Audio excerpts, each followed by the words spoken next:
wanita dan isi pikirannya. Jadi hari ini kita membahas tentang wanita dengan isi pikirannya. Yang siapa yang bisa tahu isi pikiran wanita ya? Iya, kadang-kadang kan udah tahu juga bisa ngeles dia. Kata dokter Aisyah Dahlan. Wah mantap nih. Dari neuroscience. Neuroscience. Bahwa di pikiran wanita, otak wanita itu ada otak belanja. Jadi kalau misalnya yang paling gampang ditebak tentang belanja ya. Baik, ini bener. Yang namanya moodnya wanita ini suka ganti-ganti. Kita mau lihat dulu nih, ada cuplikan ya.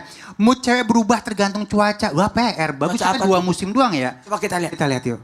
Kenapa Bu? Panas. Panas? Panas. Mau saya kipasin? Wow. Yaudah saya kipasin nih. Panas. Iya nih hari ini kayak panas gitu. Kayak AC-nya ngapa gitu Ibu. Panas. Aduh. Panas. Waduh Pak Ustadz. Panas. Ini palanya udah berasap begini, matang nih. Panas. Saya bingung deh. Apa? Panas. Ibu panas tapi kok senang banget mukanya ya? Itu karena kepanasan. Di mana-mana studio itu, tahu nggak Bu? Di mana-mana studio itu dingin. Iya. Karena pendingin ruangannya itu untuk alat. Iya. Dingin banget. Coba Ibu pindah sini. Masa Ibu kepanasan Pindah kok? sini. Kenapa bisa panas Bu? Masih panas gak? Masih. Panas juga. Benar ya Bu? Ya. Panas Ustaz jauh. Iya. Ini panasnya kenapa? Kode. Kan? Iya. Kode. Ibu panas kenapa Ibu? Cakep. Gerah ya Bu? Iya. Gerah. Yang panas badannya apa hatinya sih? Apa hatinya? Hatinya. Yo. Oh, biasanya yang buat panas hati perempuan itu apa? Lihat tetangga beli mobil. Ya. Allahu Akbar. Panas ketika melihat tetangga beli mobil. Apalagi Bu, Tetangga apalagi? manasin mobil, ibu yang kepanasan. Kalau Ibu tepat di belakang mobil itu. Ya kena asap ya dong. Apalagi selain beli mobil yang bikin tetangga, bikin panas hati? Ya. Hah? Kalau asli nggak tampak. Oh, nggak kelihatan kalau asik. Oh, Mas. Oh, kenapa kok bisa panas sih bukan pakai duit Ibu, dia pakai duit sendiri. Iya, pakai duitnya dia. Benar juga sih, Kenapa zakat itu pakai ukuran emas? Karena yang sering dilihat manusia, makanya jadi ukuran, bukan berlian tapi emas. Iya. Itu ini. Ini. Berarti yang bikin panas tetangganya dia juga nih. Iya nih. Jangan-jangan yang beli mobil baru dia juga nih. Iya nih. Ibu panas tapi gelang di tangan kayaknya 2 kilo tuh. Yaudah tepuk tangan dulu ya buat Ibu yuk. Baik, makasih Ibu. Nah, Ustadz Syam. Ya. Ini kan yang namanya apa ya? Wanita ini multitasking. Kadang-kadang bisa ngerjain Betul. multitasking. Anaknya digendong. Gendong, Ya. iya. Satu disuapin, Suapin. satu diayun. Mas, ada 3 dong anaknya. Diapain? Anaknya Iya. 3, dia kan diayun. Bisa, diayun pakai bisa gini, ngerjain tali. satu hal langsung bareng-bareng. Nah, ini kan kalau laki-laki kan nggak seperti itu. Gimana cara ngasih tahu ke perempuan bahwa kita ini udah banyak pikiran, jangan ditambah-tambahin lagi gitu ya. Atau momennya harus tepat begitu kali ya. Silakan Ustaz. Makasih Bang Ali Tabe Guru kami Ustaz Maulana, Inyong, para alim ulama, para jamaah yang melakukan Allah Subhanahu wa taala, wanita itu multitasking. Emang iya, Bu? Tergantung ya. Tergantung perempuannya kali atau secara umum. Secara umum wanita itu multitasking, bisa memikirkan banyak hal dan melakukan banyak hal secara bersamaan. Nah, bagaimana cara ngasih tahu suaminya? Jadi yang dikasih tahu adalah suaminya, kalau pikiran perempuan itu sudah penuh, maka jangan nambah-nambahin masalah. Maka inilah yang dilakukan baginda Nabi Sallallahu Alaihi Wasallam ketika Nabi Sallallahu Alaihi Wasallam pulang, ketika berjumpa dengan Ibunda Khadijah. Apakah Nabi Sallallahu Alaihi Wasallam langsung menceritakan? Tidak. Kata Nabi SAW, zammiluni, selimuti aku. Aku hanya butuh dipeluk olehmu. Aku hanya butuh diselimuti olehmu. Barulah setelah tenang, baginda Nabi SAW menceritakan apa yang dia lihat. Sehingga Ibunda Khadijah sebagai penenangnya Nabi Sallallahu Alaihi Wasallam radhiyallahu anha wardaha, beliau memang diutus oleh Allah Subhanahu Wa Taala untuk mendampingi Sayyidina Muhammadin Sallallahu Alaihi Wasallam, mendengarkan ceritanya Nabi, memberikan ketenangan kepada Nabi SAW. Engkau orang baik, tidak mungkin ada yang menzalimimu. Engkau orang ini. Ibu sanggup gak Bu kayak Ibunda Khadijah Bu? Datang suami membawa masalah pulang ke rumah. Lalu ibu mengatakan, nggak apa-apa kamu orang baik. Kata suami, aku ditipu 10 miliar. Allah. Kira-kira ibu bisa bilang gitu nggak? Nggak apa-apa itu ujian dari Allah. Dicakar lakinya mah dia langsung dicakar. Lakinya dicakar. Kata istrinya, makanya biar saya aja yang pegang semua duitnya. Itulah kalau kamu yang pegang duitnya habis. Ditipu beli ini beli. Makanya kan udah berapa kali kamu ketipu. Oh subhanallah. Jauh dari Bunda Khadijah radhiyallahu anha. Kata Bunda Khadijah, kamu orang baik. Kamu orang yang suka sambung silaturahim. Kalau memang rezeki tak akan kemana. Kalau memang rezekimu akan kembali kepadamu. Subhanallah. Maka jadi kalau dari ambil kisah ini, Nabi SAW tidak pulang membawa keresahan, tapi pulang membawa ketenangan. Yang kedua, Nabi SAW, kita kembali lagi contoh Nabi SAW pulang ke rumahnya dalam keadaan sudah malam. Ketika itu Nabi SAW ingin membuka pintu, tapi khawatir mengganggu Ibunda Aisyah. Ibunda Aisyah juga menunggu Nabi SAW pulang sampai ketiduran. Di mana Ibunda Aisyah ketiduran? Di depan pintu, di belakang pintu, di baliknya. Dan di sebelah sana, subhanallah, ada baginda Nabi SAW yang sedang menunggu untuk masuk ke dalam rumahnya. Kita lanjutkan setelah Indonesia Raya. Dilindungi oleh Allah Subhanahu wa taala dari mara bahaya, musibah dan orang-orang yang zalim terhadap negara kita. Amin ya Allah. Kemudian dikatakan bagaimana caranya memberitahukan suami, subhanallah ibu. Sepenuh-penuhnya pikiran ibu, maka suamilah yang paling pantas dipikirin. Jadi jangan juga alasan, udah penuh pikiranku, jangan dulu ganggu pikiran saya. Lah orang yang paling pantas ibu pikirin adalah suami. Karena itulah kunci surganya ibu. Ngapain ibu mikirin tetangga? Entar kepanasan mobil tetangga beli mobil. Kepanasan. Lagian tetangga beli mobil bukan pakai uang ibu, kenapa ibu yang panas? Lagian tetangga renovasi rumah bukan pakai uang ibu, tapi kenapa ibu yang panas? Itu yang bikin orang susah kaya. Kalau masih mikirin hartanya tetangga, susah kayanya. Datang ke ustadz, bagaimana supaya terbuka pintu rezekiku? Cuma satu, jangan iri sama tetangga.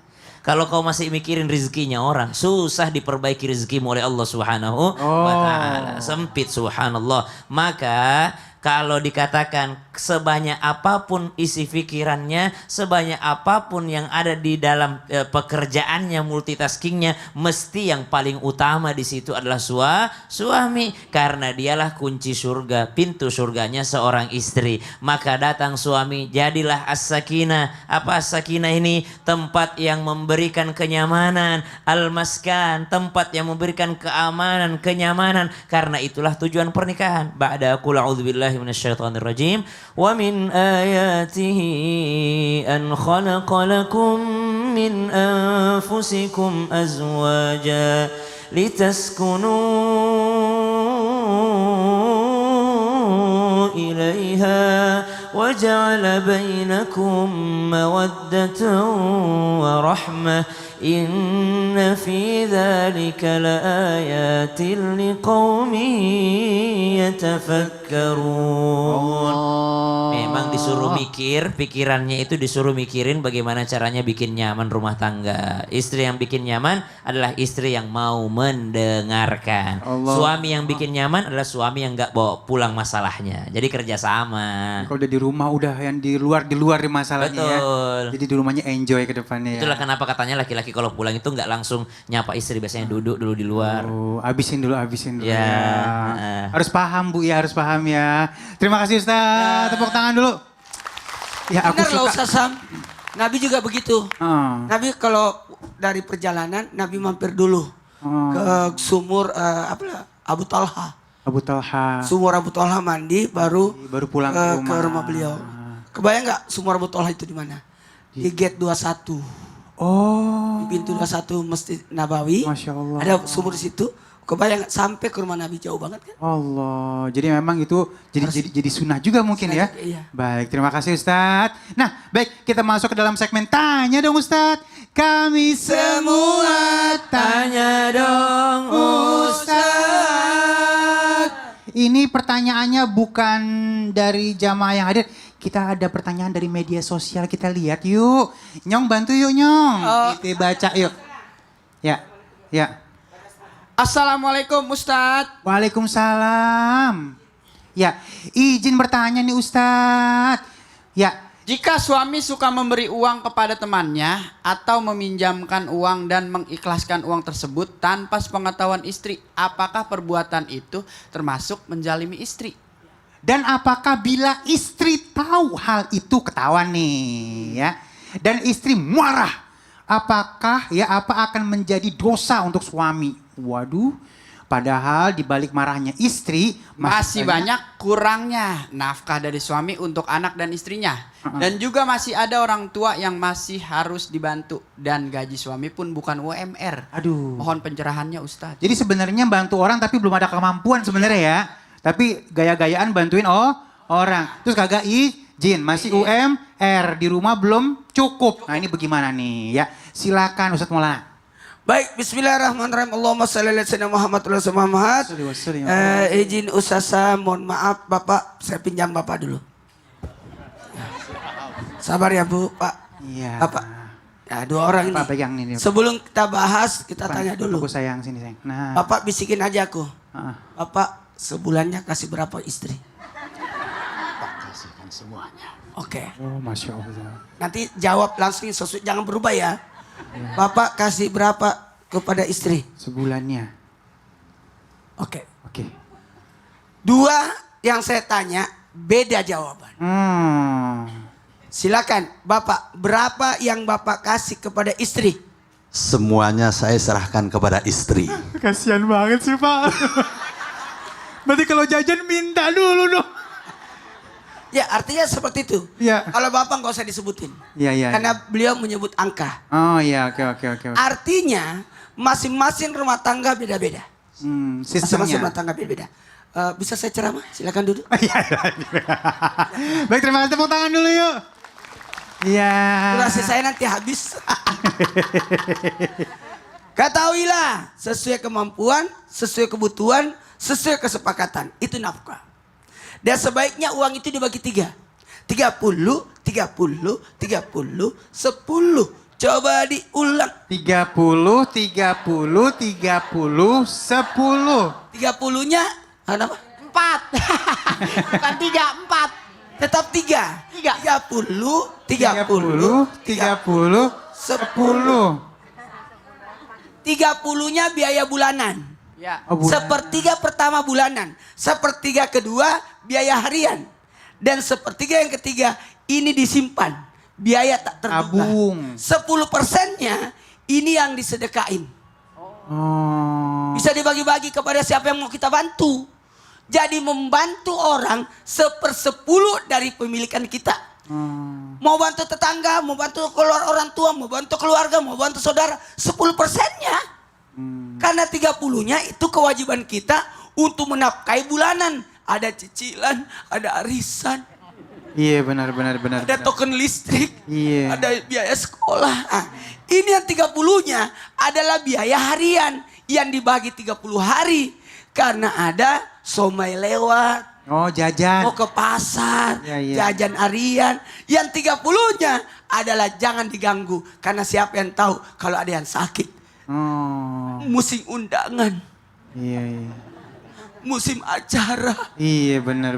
Iya kan itu. Nah kalau begitu ingat. Nafkah yang mutlak, pemberian yang paling wajib adalah kepada keluarga. Dan sedekah yang paling utama adalah kepada keluarga. Dan peringatan besar bagi orang yang tidak menafkahi keluarga. Itu dosa, itu zalim.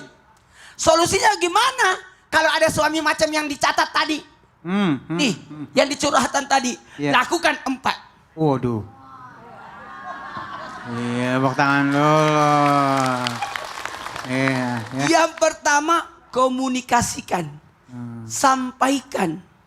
Yang kedua, kalau tak tersampaikan, panggil orang yang untuk menyampaikan, untuk ngingetin.